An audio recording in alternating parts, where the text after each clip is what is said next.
Windrush Scandal Victim left in exile for 28 years.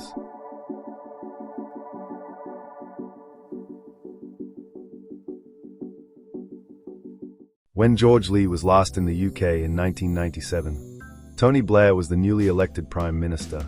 Diana, Princess of Wales, had recently died, and Elton John's Candle in the Wind was being played on repeat.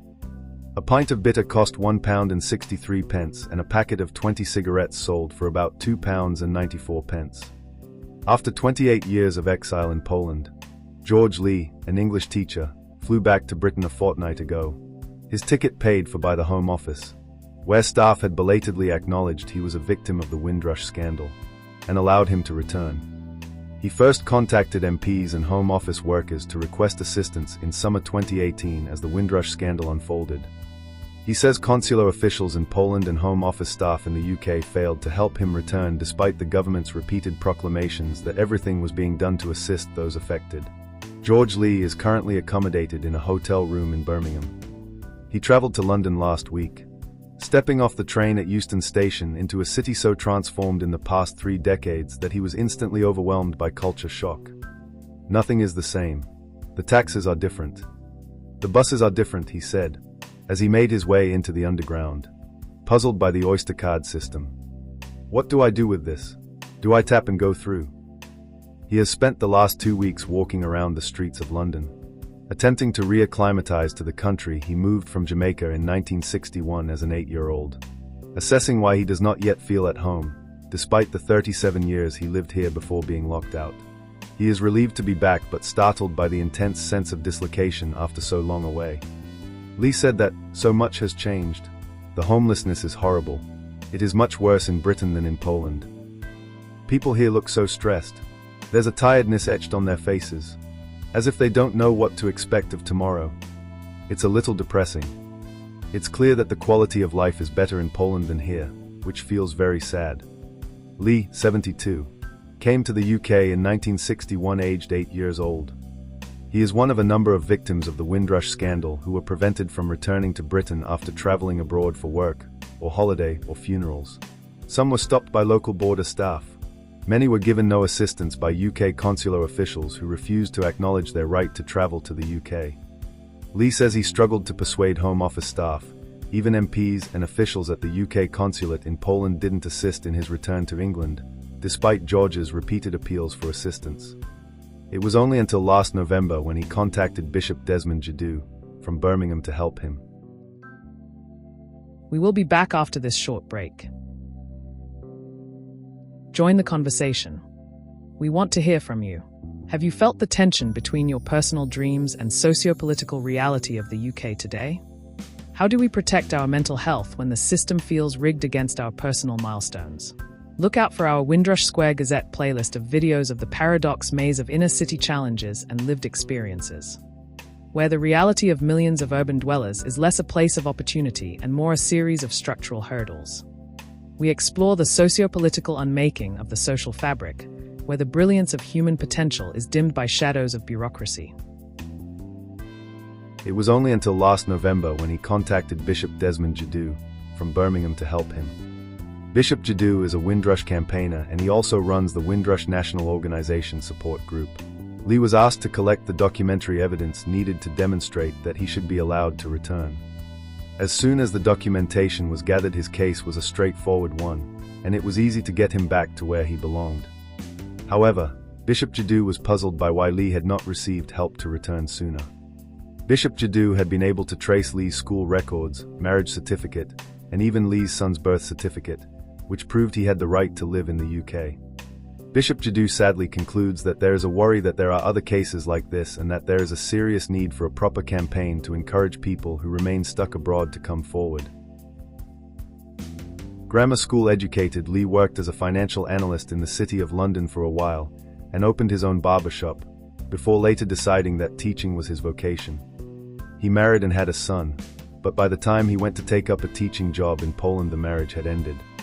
Not fully realizing the magnitude of administrative bureaucracy, Lee traveled to Warsaw on a Jamaican passport because he had failed to persuade UK officials that he was entitled to a British passport, despite having arrived in England 37 years earlier. The bureaucrats declined Lee's re-entry into the UK just because he stayed slightly over the 2 years permissible time limit in Poland. So what? He had broken the rules. He had inadvertently breached the terms of his immigration status.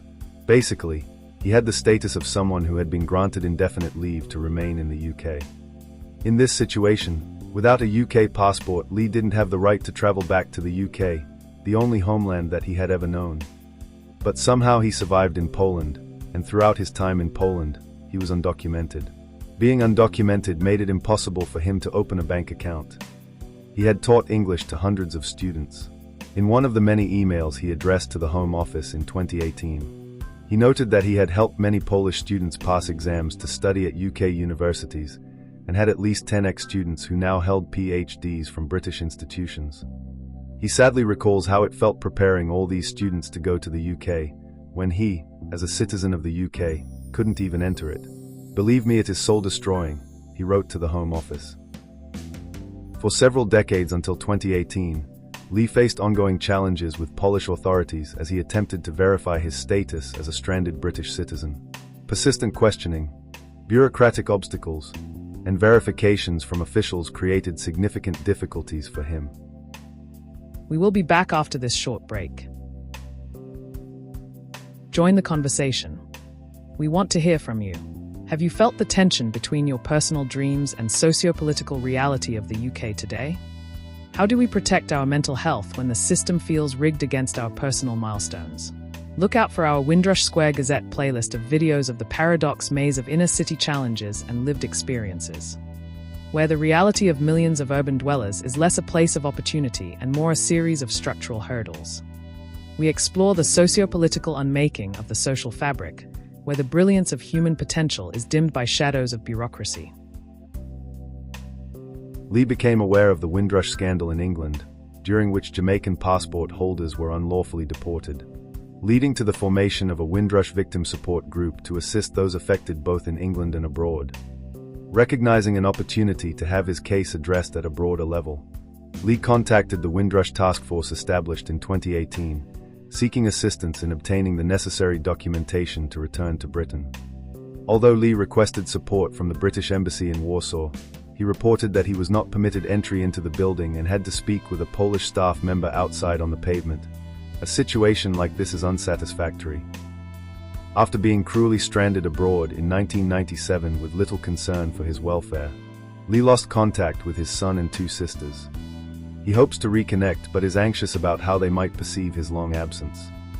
"I wonder if, during all these years I've been away, they thought I abandoned them," he said. In the coming weeks, Lee must find permanent housing, register with a doctor, and sort out his pension. Yet is frustrated that authorities refused to grant him back payments of his state pension from 2018, the year he turned 65.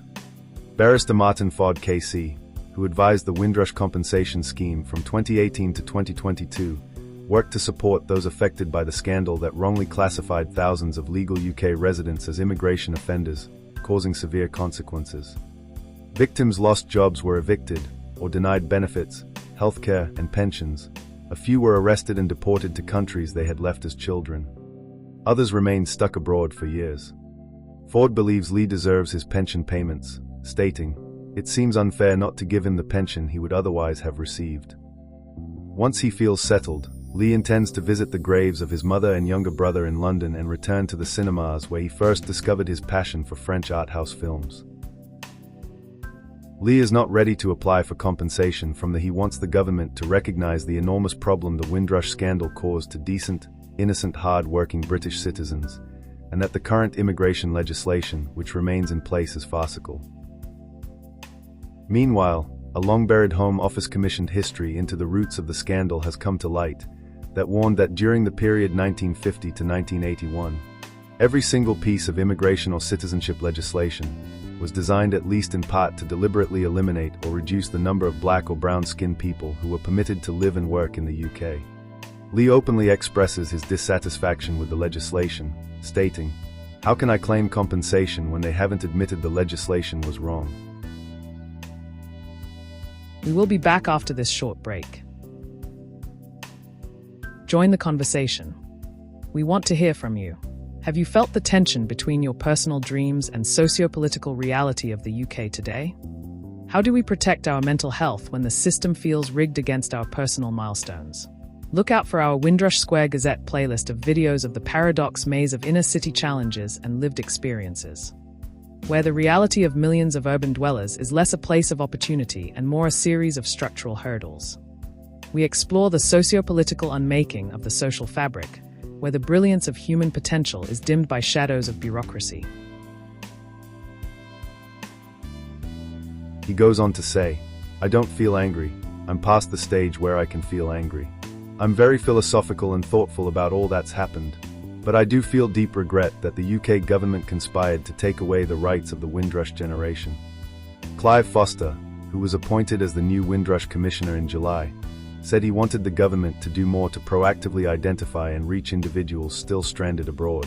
The problem stretches far beyond the Caribbean, affecting communities across Africa, Asia, and the wider Commonwealth.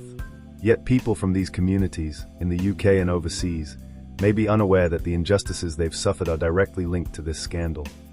A Home Office spokesperson said, "We are doing our best to ensure that justice and compensation for victims is delivered as quickly as possible. Some cases are more complex than others, but we will always try to work with everyone to get them the support they need."